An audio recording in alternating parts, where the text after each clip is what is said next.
Hello everyone, welcome back to the channel. Hoping you are doing great. आज से हम study करने वाले हैं पार्टनरशिप की। पार्टनरशिप क्या होती है, पार्टनरशिप की अकाउंटिंग हम कैसे करते हैं। क्योंकि क्लास 11th में आप स्टडी कर चुके हैं सोल प्रोप्राइटरशिप की अकाउंटिंग की। सोल प्रोप्राइटरशिप के हम फाइनल अकाउंट कैसे प्रिपेयर करते हैं, उसकी जर्नल एंट्रीज कैसे रिकॉर्ड करते हैं और उसका अकाउंटिंग ट्रीटमेंट कैसे करते हैं। जो ये अपनी प्लेलिस्ट रहेगी पार्टनरशिप की, इसमें हम स्टडी करेंगे कि पार्टनरशिप फॉर्म का अकाउंटिंग ट्रीटमेंट कैसे होता है, कैसे हम पार्टनरशिप फॉर्म की अकाउंटिंग एंट्रीज को रिकॉर्ड करते हैं। चलिए पढ़ते हैं फिर।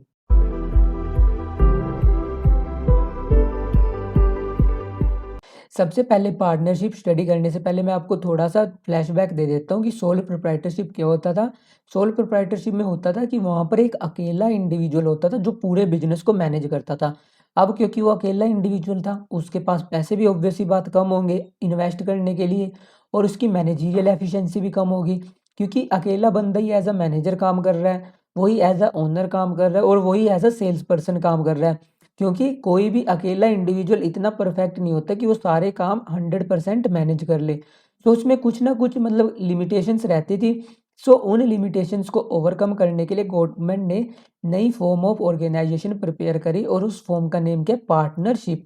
पार्टनरशिप किसे बोलते हैं हम, जब हमारे पास मिनिमम दो, व्हेन टू और मोर पर्सन, मतलब कम से कम दो, ज़्यादा से ज़्यादा कितने हो सकते हैं, मैक्सिमम 50, जो कि एग्री हो जाते हैं एक साथ बिजनेस करने के लिए, उसे क्या बोलते हैं, उसे बोलते हैं पार्टनरशिप। पार्टनरशिप फर्म की डेफिनेशन क्या है, व्हेन टू और more person join hands to set up a business.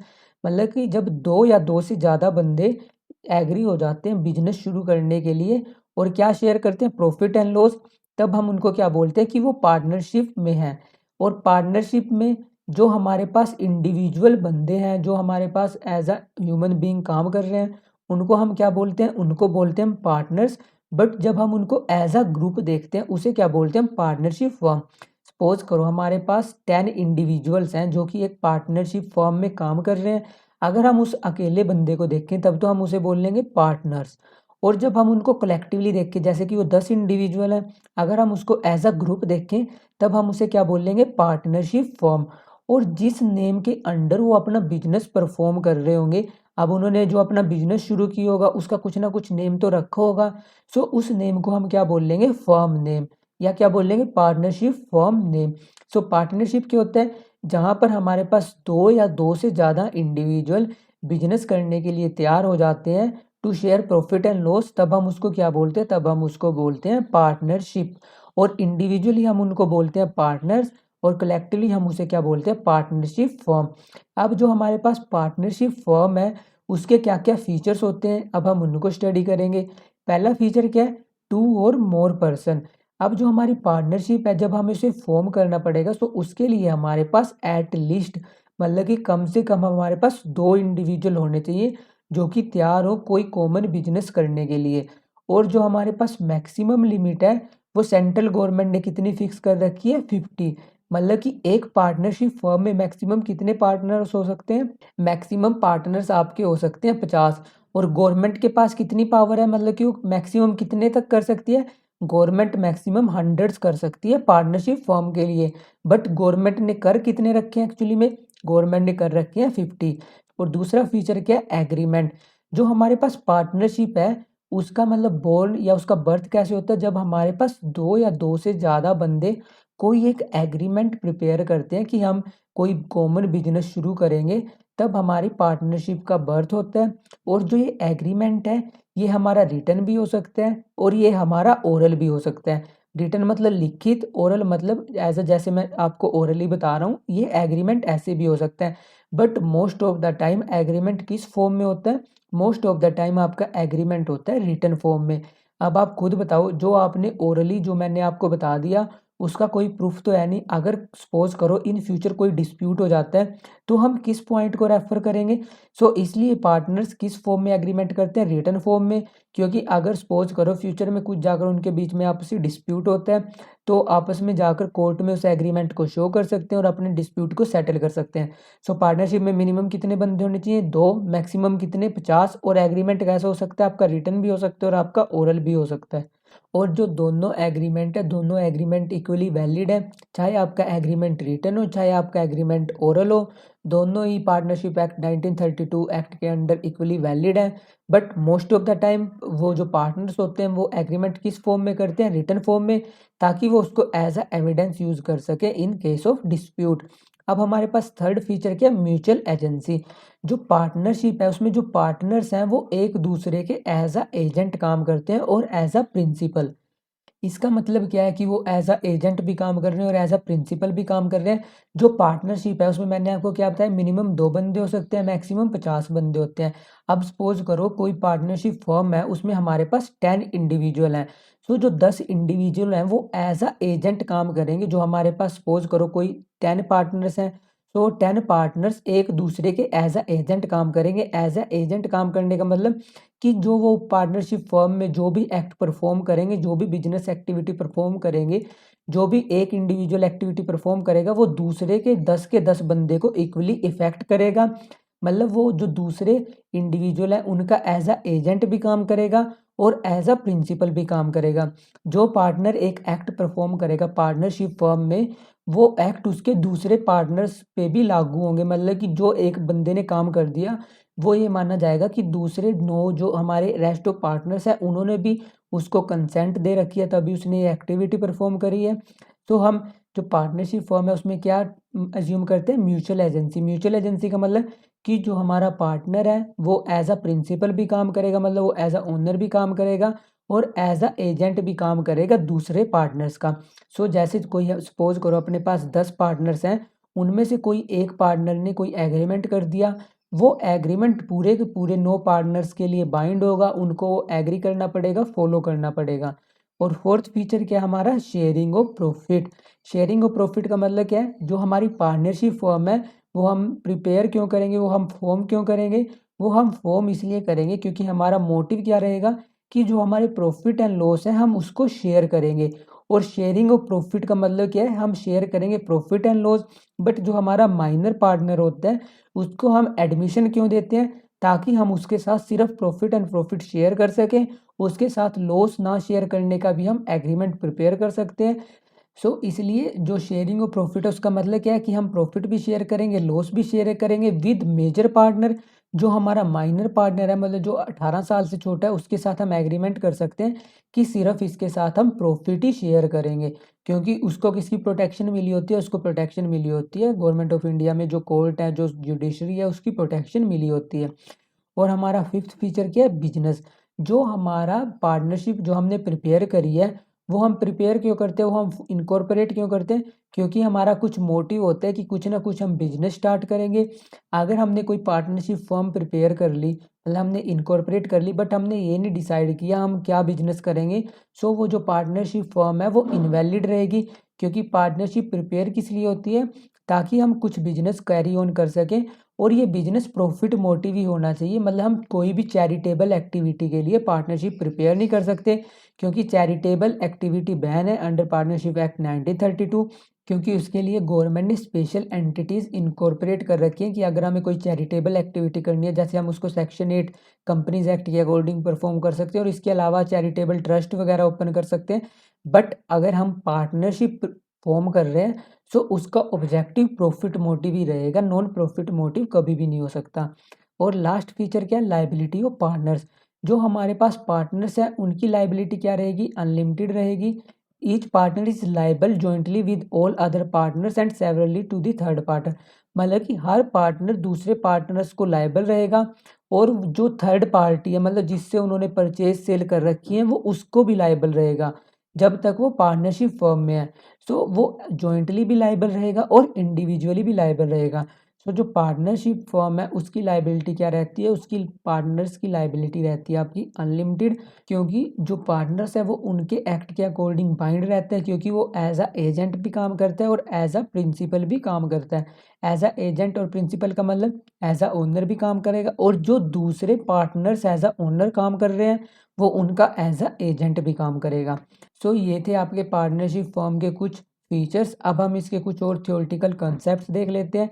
So partnership prepare करने से पहले मैंने आपको क्या बताया था कि जो पार्टनर्स होते हैं वो अपने बीच में एक एग्रीमेंट करते हैं, और वो एग्रीमेंट है वो आपका रिटन भी हो सकता है, वो आपका ओरल भी हो सकता है। और इस एग्रीमेंट को हम क्या बोलते हैं? इस एग्रीमेंट को बोलते हैं हम पार्टनरशिप डीड। पार्टनरशिप डीड क्या होता है? अब जो हमारे पार्टनर्स हैं उनके बीच में जो एग्रीमेंट होगा कि कैसे-कैसे वो बिज़नेस एक्टिविटीज़ परफ़ॉर्म करेंगे, कैसे प्रॉफ़िट एंड लॉस शेयर करेंगे। सो इसके लिए वो एक प्रॉपर एग्रीमेंट प्रिपेयर करते हैं ताकि उनके बीच में कोई डिस्प्यूट ना राइज़ हो। और उस एग्रीमेंट को हम क्या बोलते हैं? Partnership deed. और इसका दूसरा नेम क्या है? इसका दूसरा नेम है आर्टिकल ऑफ पार्टनरशिप। सो ये दोनों नेम आपको पता होने चाहिए। अब पार्टनरशिप डीड जो डिसाइड होती है उसके बीच में क्या-क्या हो सकता है, मतलब उसमें क्या-क्या लिखा हो सकता है। तो जो पार्टनरशिप डीड होता है उसमें मोस्टली ये लिखा होता है जैसे कि जो हमारा फर्म है उसका नेम क्या होगा, उसका मेन बिज़नेस क्या होगा, और इसके अलावा जो डिफरेंट पार्टनर्स हैं उनके नेम्स क्या हैं, एड्रेस क्या है, कितना amount her partner as a capital contribute करेगा, अकाउंटिंग पीरियड क्या रहेगा, पार्टनरशिप फर्म कब से कमेंस होगी, किस बैंक अकाउंट में हम अपने वो मतलब जो पार्टनरशिप फर्म है उसका बैंक अकाउंट ओपन करेंगे, प्रॉफिट एंड लॉस रेशियो क्या रहेगी, रेट जो कैपिटल इन्वेस्ट कर रखी है पार्टनरशिप ने उस पे कितना रेट ऑफ इंटरेस्ट मिलेगा, पार्टनरशिप फर्म से कोई पार्टनर लोन ले सकता है या नहीं, ड्राइंग ड्राइंग मतलब कोई बिजनेस से विड्रॉ कर सकता है पैसा या नहीं, अगर कर सकते हैं उस पे कितना रेट ऑफ इंटरेस्ट चार्ज करेंगे, जो ऑडिटर है उसकी अपॉइंटमेंट कैसे होगी, सैलरीज, कमीशन। और इसके अलावा इसमें क्या-क्या हो सकता है, पार्टनरशिप के राइट्स क्या रहेंगी, ड्यूटीज़ क्या रहेंगी, रिस्पॉन्सिबिलिटीज़ क्या रहेंगी। और अगर हमारी पार्टनरशिप फर्म इंसॉल्वेंट हो जाती है उसका ट्रीटमेंट कैसे करेंगे, डिसॉल्यूशन पे हम कैसे फॉलो करेंगे, क्या अकाउंटिंग ट्रीटमेंट फॉलो करेंगे। अगर हमारे पास पार्टनर्स के बीच में डिस्प्यूट हो जाता है उसको कैसे सेटल करेंगे, एडमिशन, रिटायरमेंट, डेथ के टाइम हम क्या-क्या रूल्स फॉलो करेंगे। और इसके अलावा अगर कोई और मैटर जो उनको स्पेशली डिसाइड करना हो। सो ये सब कुछ जो भी बिज़नेस में एक्टिविटीज़ परफ़ॉर्म करेंगी, इनका सब कुछ मेंशन होता है कहाँ पर? पार्टनरशिप डीड में।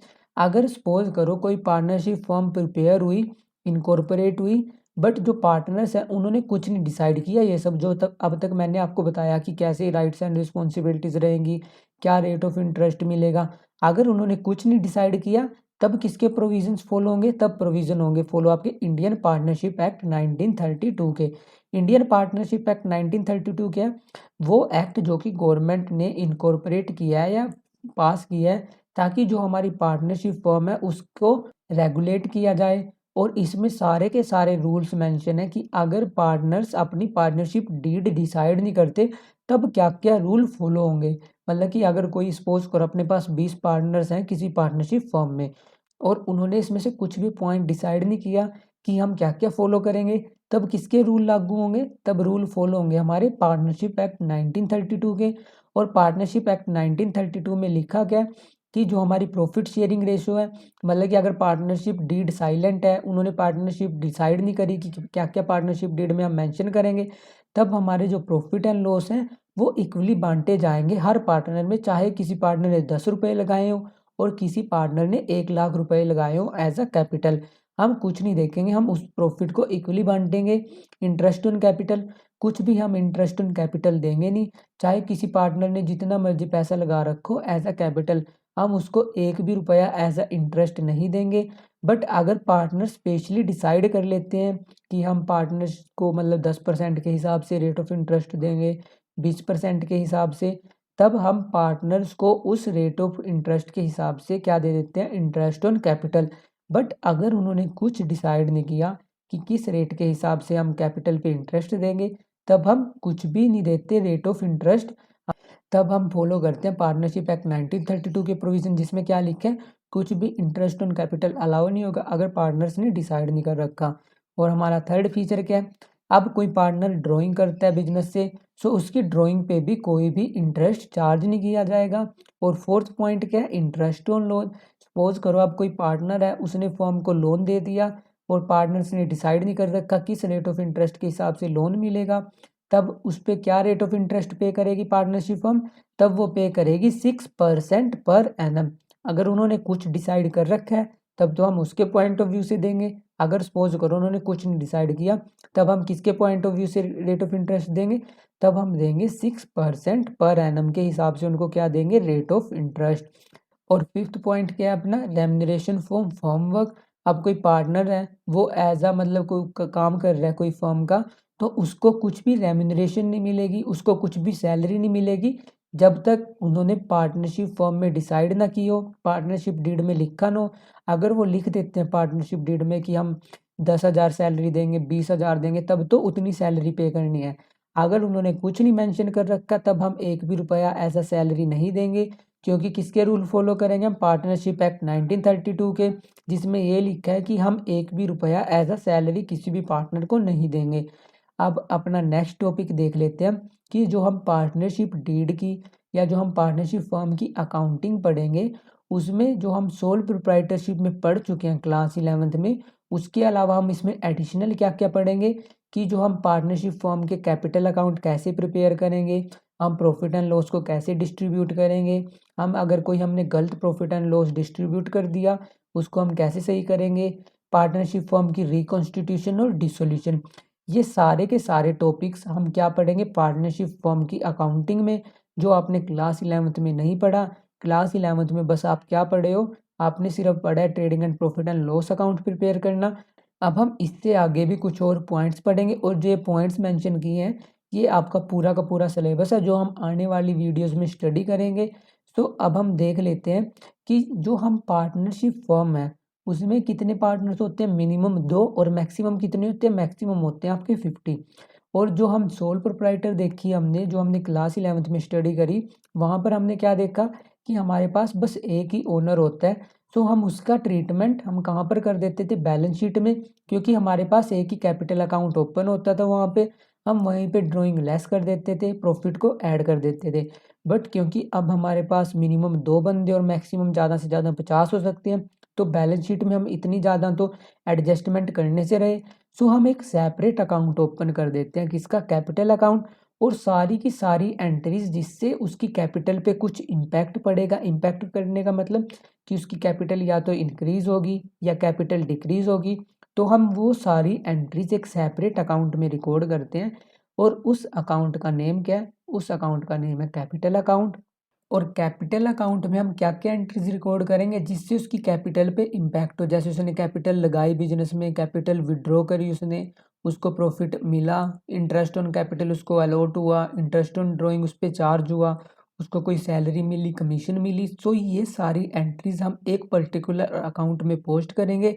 और उस अकाउंट का नेम क्या है, उस अकाउंट का नेम है हमारा capital account. So sole proprietorship में तो हम ये सारी एडजस्टमेंट कहाँ पर कर देते थे, बैलेंस शीट में। बट क्योंकि अब हमारे पास हो सकते हैं 20 पार्टनर्स हो, 30 पार्टनर हो, अगर हम बैलेंस शीट में इतनी सारी एडजस्टमेंट कर देंगे तो उसकी जो मतलब ट्रांसपेरेंसी है वो कहीं ना कहीं वॉयलेट होगी, वो एक अच्छी प्रेजेंटेशन नहीं रहेगी। सो इसलिए हम क्या प्रिपेयर करते हैं, कैपिटल अकाउंट, और वो सारी एंट्री जिससे कैपिटल पे फ़र्क पड़ता है, मतलब या तो कैपिटल उसकी इन्वेस्ट करी इंक्रीज हो रही है, या जो पैसा उसने बिजनेस में लगाया वो उससे कम हो रहा है, तो वो सारी एंट्रीज हम एक सेपरेट अकाउंट में रिकॉर्ड कर देते हैं। और उस अकाउंट का नेम क्या है, उस अकाउंट का नेम है हमारा कैपिटल अकाउंट। सो वो सारी एंट्रीज हम कैपिटल अकाउंट में रिकॉर्ड करेंगे।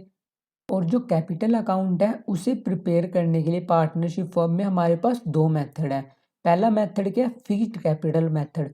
फिक्स्ड कैपिटल मेथड का मतलब क्या है कि जो पैसा उसने लगाया एज अ कैपिटल वो रहेगा फिक्स, मतलब कि जब तक वो उस पैसे को या तो निकलवा नहीं लेता या उसमें कुछ और एडिशनल पैसा इन्वेस्ट नहीं कर देता, तब तक वो पैसा बिजनेस में फिक्स रहेगा।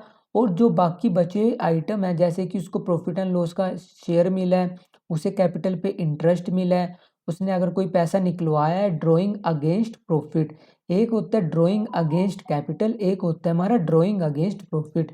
ड्राइंग अगेंस्ट कैपिटल का मतलब होता है जो पैसा उसने बिजनेस में लगाया एज अ कैपिटल, अगर वो उसमें से निकलवाता है तब हम उसे बोलते हैं ड्राइंग अगेंस्ट कैपिटल।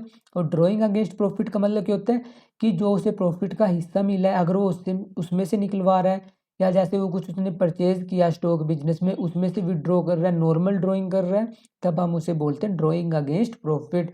और इंटरेस्ट ऑन ड्राइंग, ये सारे हम एक सेपरेट अकाउंट में रिकॉर्ड करेंगे, उसे क्या बोलेंगे हम, करंट अकाउंट।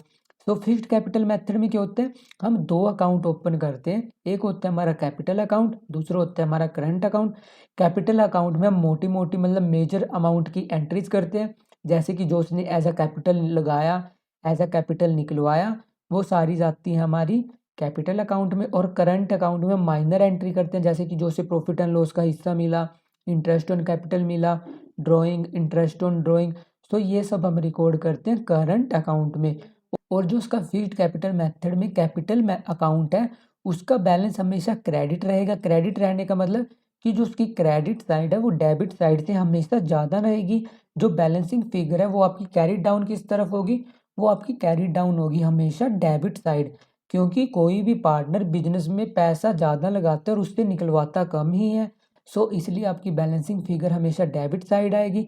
बट जो आपका करंट अकाउंट है, क्योंकि करंट अकाउंट में हम कैसी एंट्रीज रिकॉर्ड कर रहे हैं, जो उसे प्रॉफिट एंड लॉस का हिस्सा मिला, जो उसे इंटरेस्ट ऑन कैपिटल मिला, जो उसे ड्राइंग मिली, जो उसके इंटरेस्ट ऑन ड्राइंग पे पैसा चार्ज हुआ, ये सब हम रिकॉर्ड करेंगे करंट अकाउंट में। तो आपका करंट अकाउंट डेबिट भी आ सकता है उसका बैलेंस क्रेडिट भी आ सकता है। और जो पार्टनरशिप फर्म है, इसमें प्रॉफिट डिस्ट्रीब्यूट करने के हमारे पास डिफरेंट मेथड होते हैं। डिफरेंट मेथड का मतलब हम उसको डिफरेंट कैटेगरी में डिवाइड कर सकते हैं। जैसे कि या तो हम उसे बेयर प्रॉफिट दे सकते हैं, मतलब जो नॉर्मल प्रॉफिट एंड लॉस है उसको एज एट ऐसे डिस्ट्रीब्यूट कर सकते हैं। या हम उसे कैपिटल पे इंटरेस्ट दे सकते हैं, ये भी प्रॉफिट डिस्ट्रीब्यूट करने का एक तरीका है। या हम उसे सैलरी दे सकते हैं, कमीशन दे सकते हैं। सो ये 4-5 मेथड होते हैं प्रॉफिट डिस्ट्रीब्यूट करने के। इसे बोलते हैं हम एप्रोप्रिएशन ऑफ प्रॉफिट। और जो ये एप्रोप्रिएशन ऑफ प्रॉफिट होते हैं, ये मैं आपको बताऊंगा जब मैं इसके न्यूमेरिकल कराऊंगा, वहाँ पर मैं आपको चार्ज अगेंस्ट प्रॉफिट और एप्रोप्रिएशन ऑफ प्रॉफिट क्या होते हैं मैं आपको ये बताऊंगा। बस अभी के लिए आपको पता होना चाहिए कि जो पार्टनरशिप फॉर्म है उसमें जो प्रॉफिट एंड लॉस हुए उसको डिस्ट्रीब्यूट हम डिफरेंट हेडिंग में कर सकते हैं। पहली हेडिंग क्या है, इंटरेस्ट ऑन कैपिटल। दूसरी क्या है, रेम्यूनरेशन, सैलरी, कमीशन, ये सब।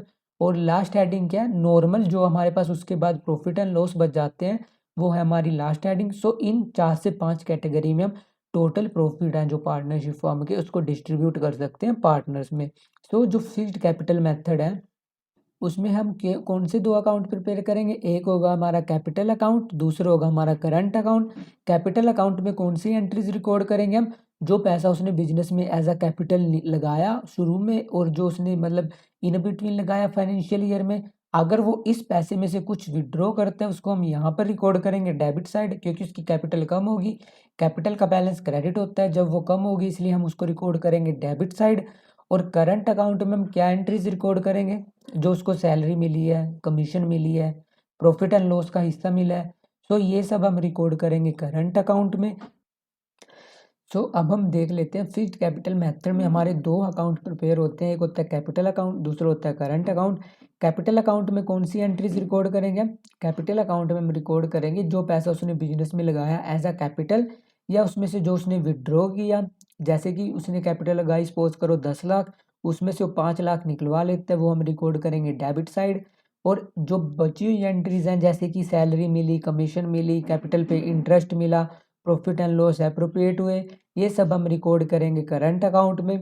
सो फिक्स्ड कैपिटल मेथड में हम 2 अकाउंट प्रिपेयर करते हैं, एक होता है हमारा कैपिटल अकाउंट, दूसरा होता है करंट अकाउंट। कैपिटल अकाउंट की क्रेडिट साइड हमेशा डेबिट साइड से ज़्यादा रहेगी, और जो हमारा करंट अकाउंट है इसमें डेबिट साइड भी ज़्यादा हो सकती है, क्रेडिट साइड भी ज़्यादा हो सकती है। मतलब कि आपका डेबिट बैलेंस भी आ सकता है और आपका क्रेडिट बैलेंस भी आ सकता है। और दूसरा मेथड क्या होता है अपने पास कैपिटल अकाउंट प्रिपेयर करने का, दूसरा मेथड होता है fluctuating capital method. Fluctuating capital method क्या होता है, हम इसमें सिर्फ एक ही अकाउंट प्रिपेयर करते हैं और सारी की सारी एंट्रीज, चाहे उसने कैपिटल बिजनेस में इन्वेस्ट करी हो, कैपिटल में से विड्रॉ की हो, एडिशनल कैपिटल इन्वेस्ट करी हो, प्रॉफिट एंड लॉस डिस्ट्रीब्यूट हुए हो, इंटरेस्ट ऑन कैपिटल अलाउ हुआ हो, ड्रॉइंग अलाउ हुई हो, सैलरी, कमीशन, ये सब हम कहाँ पर रिकॉर्ड करेंगे, ये सब हम रिकॉर्ड करेंगे कैपिटल अकाउंट में। सो इसमें सिर्फ हम एक ही अकाउंट प्रिपेयर करेंगे और उस अकाउंट का नेम क्या है, capital account, fluctuating capital account. तो इसमें जो ओपनिंग बैलेंस है वो हम यहाँ पर ब्रोट डाउन करेंगे, विड्रॉ हम यहाँ पर लिखेंगे, और जो तुम्हारी salary, commission, interest on drawing, ये सब हम सारी की सारी एंट्रीज यहीं पर रिकॉर्ड करेंगे। मतलब कि हम एक कोई भी सेपरेट अकाउंट नहीं प्रिपेयर करेंगे, सारा का सारा अमाउंट हम एक ही ट्रांजैक्शन या एक ही अकाउंट में रिकॉर्ड करेंगे, और उस अकाउंट का नेम क्या होगा, हमारा फ्लक्चुएटिंग कैपिटल मेथड। सो जो कैपिटल अकाउंट प्रिपेयर करने के हमारे पास वेज हैं, वो हमारे पास 2 वे हैं, पहला है फिक्स्ड, दूसरा है हमारा फ्लक्चुएटिंग। सो फिक्स्ड में हमारे पास कितने अकाउंट प्रिपेयर होंगे, 2, पहला कैपिटल, दूसरा करंट। और फ्लक्चुएटिंग में सिर्फ एक ही अकाउंट प्रिपेयर होगा और उसका नेम क्या होगा, कैपिटल अकाउंट। और दूसरा डिफरेंस क्या है, जैसे कि ड्राइंग, इंटरेस्ट ऑन ड्राइंग, ये सब हम फिक्स्ड कैपिटल मेथड में कहाँ पर रिकॉर्ड करते हैं, करंट अकाउंट में। बट जो हमारा फ्लक्चुएटिंग कैपिटल मेथड होता है, इसमें हम एक ही अकाउंट प्रिपेयर करते हैं और सारी की सारी एंट्रीज वहीं पर पोस्ट करते हैं। थर्ड डिफरेंस क्या है? Fixed balance. इसका मतलब क्या है फिक्स्ड बैलेंस का? जो हमारा फिक्स्ड कैपिटल मेथड में जो हमारे पास कैपिटल अकाउंट है, जो मैंने आपको यहाँ पर शो किया था, इसमें जो हमारी कैपिटल है वो क्या रहती है? फिक्स रहती है, जब तक हम उससे पैसा ना निकलवा लें। बट जो हमारा फ्लक्चुएटिंग कैपिटल मेथड है, इसमें जो आपकी कैपिटल है वो कॉन्स्टेंटली फ्लक्चुएट होती रहेगी, क्योंकि हम सारी की सारी एंट्रीज एक ही अकाउंट में रिकॉर्ड कर रहे हैं। तो ये था हमारा थर्ड डिफरेंस। और लास्ट डिफरेंस के क्रेडिट बैलेंस। जो फिक्स्ड कैपिटल मेथड है, इसमें जो कैपिटल अकाउंट है वो हमेशा क्रेडिट बैलेंस शो करेगा, मतलब कि क्रेडिट साइड हमेशा डेबिट साइड से ज़्यादा रहेगी, क्योंकि कोई भी पार्टनर बिजनेस से उससे ज़्यादा पैसा नहीं निकलवा सकता जितना उसने इन्वेस्ट कर रखा है। सो इसलिए फिक्स्ड कैपिटल मेथड में क्रेडिट साइड हमेशा डेबिट से ज़्यादा रहेगी, और फ्लक्चुएटिंग मेथड में कैपिटल अकाउंट आपका डेबिट भी हो सकता है, क्रेडिट भी हो सकता है, क्योंकि इसमें कैपिटल के अलावा जो प्रॉफिट हो और जो interest on capital, salary, commission, ये सब हम एक ही एंट्री एक ही अकाउंट में रिकॉर्ड कर रहे थे। सो इसलिए उनका बैलेंस डेबिट भी हो सकता है, क्रेडिट भी हो सकता है। सो ये था कैपिटल अकाउंट प्रिपेयर करने का मेथड। जो हमारी सोल प्रोप्राइटरशिप थी, वहाँ पर हम कैपिटल अकाउंट प्रिपेयर नहीं करते थे, क्योंकि जो हमारी कैपिटल थी उसको हम बैलेंस शीट में शो कर देते थे, क्योंकि हमारे पास एक ही इंडिविजुअल होता था। सो जो प्रॉफिट बांटा उसको, जो उसने ड्राइंग इन निकलवाई बिजनेस से, वो हम वहीं पे ऐड और सब्ट्रैक्ट कर देते थे। बट क्योंकि पार्टनरशिप फर्म में हमारे पास मिनिमम 2 बंदे हैं, मैक्सिमम 50 हैं, तो अगर हम 40 के 40 बंदों का ट्रीटमेंट बैलेंस शीट में शो करेंगे, तो वो बैलेंस शीट यूजलेस बन जाएगी, मतलब वो अच्छी प्रेजेंटेशन शो नहीं करेगी। तो इसलिए हम एक सेपरेट अकाउंट प्रिपेयर करते हैं, और उस अकाउंट का नेम क्या है? उस अकाउंट का नेम है हमारा capital account. So capital account भी हमारे पास प्रिपेयर करने के 2 मेथड हैं, एक है फिक्स्ड कैपिटल, दूसरा है फ्लक्चुएटिंग कैपिटल। सो दोनों की मैंने थ्योरी बता दी आपको। और जो पार्टनरशिप फर्म के प्रॉफिट हैं उसको हम डिफरेंट कैटेगरीज में डिवाइड कर सकते हैं, जैसे कि हम उसको इंटरेस्ट ऑन कैपिटल दे सकते हैं, हम उसको सैलरी दे सकते हैं, कमीशन दे सकते हैं, और इसके अलावा जो बचे हुए प्रॉफिट हैं उसको हम नॉर्मली डिस्ट्रीब्यूट कर सकते हैं। सो ये कुछ थ्योरेटिकल कंसेप्ट्स थे पार्टनरशिप शुरू करने से पहले। इसके अलावा जो बचे हुए कंसेप्ट्स हैं पार्टनरशिप फर्म के, वो जैसे जैसे मैं आपको चैप्टर कराता रहूँगा वो मैं आपको क्लियर कराता रहूँगा। So that's all for today. Keep learning and smiling. If you have any doubt you can ask me in the comment section, and don't forget to share and subscribe to this channel for amazing video. Thank you. Bye bye.